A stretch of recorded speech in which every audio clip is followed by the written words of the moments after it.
Hello everyone.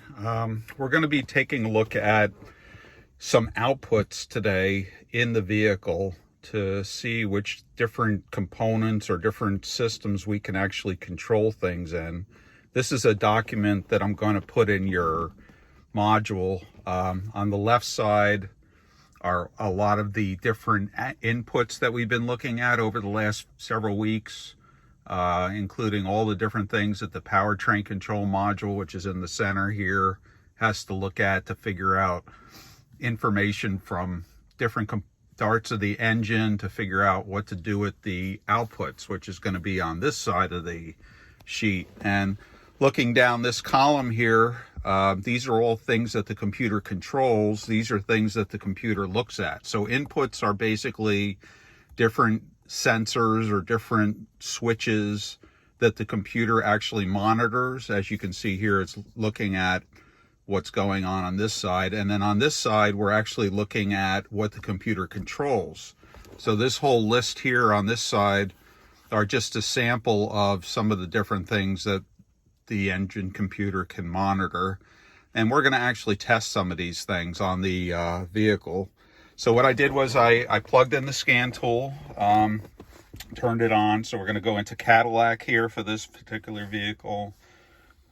Confirm on that version. We'll let that load up.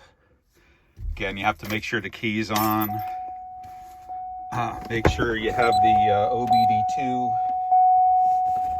connector plugged in underneath the dash here. You can see it right there with the little red light on there. Okay, then once everything powers up, these are the different choices. You basically need to identify the type of vehicle by an automatic search of the VIN number, vehicle identification number. So if that number here, 17-digit number, matches the vehicle, we'll say yes to that. This will break down the number and tell us what year, model, and make we have. That all looks good. Here we'll do system selection. So we're going to pick which computer we want to take a look at. Right now it's going to search for all the computers on the vehicle. What we're going to go into first is the engine computer, and then we'll look at some of the other ones. So right now, the top item here on this list is the ECM, which is an abbreviation for engine control module. And we're going to pick that one just to see what kind of outputs we have that we can control. Now, looking at the choices, we have things like fault codes, which again will set if a problem occurs, how to clear the code out once you make the repair, how to read data on a data stream. And here is an actuation test. Now, let's take a look under that heading. And these are the different areas. Now, one of them is called output controls.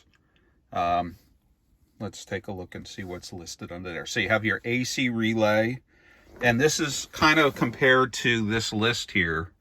As you can see right here, there's air conditioning compressor relay here is one of the choices.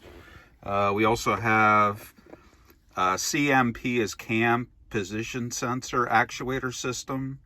Cooling fan. If you had to activate the fan, what you can do is during a test, let's say it asked you to turn the fan on and off to test the relay or the fan itself. If I hit the cooling fan choice, now this particular vehicle has 3 relays. You can control one relay, you can control both of them, or you can control all 3. I'm going to do the all 3. When I click on that one, down at the bottom, to turn things on and off, you have an on and off in red here. If I hit the on button, if you listen, under the hood, the electric fan just came on. And if I hit the off button, okay, the fan shut off. So what I can do is if I'm doing a test on that circuit and it requires me to turn the circuit on and off, I can force the computer by asking it to turn that circuit on and off using the scan tool. And a lot of tests that you would do on a vehicle would require you to be able to force the computer to turn the circuit on to be able to do some voltage tests.